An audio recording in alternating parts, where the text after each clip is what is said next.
Good morning, Kabulsay. Masama pa rin pakiramdam ko.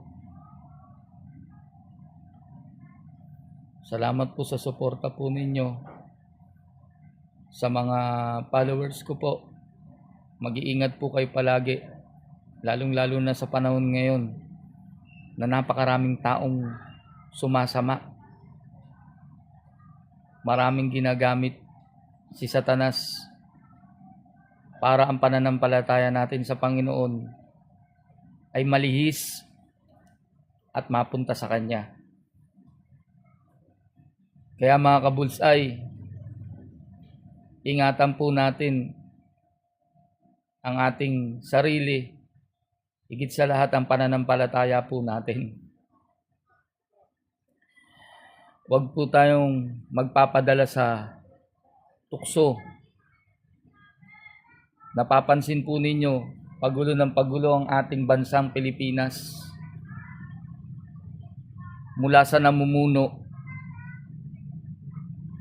hanggang sa kaliit-liitang mga namumuno.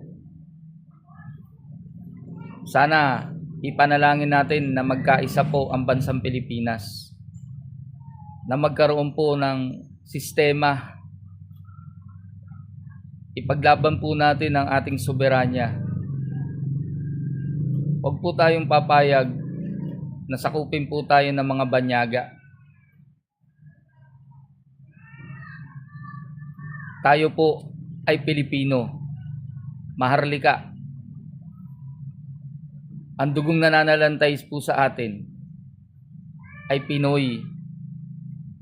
Kaya sana maging alerto po tayo sa mga nangyayari sa ating paligid.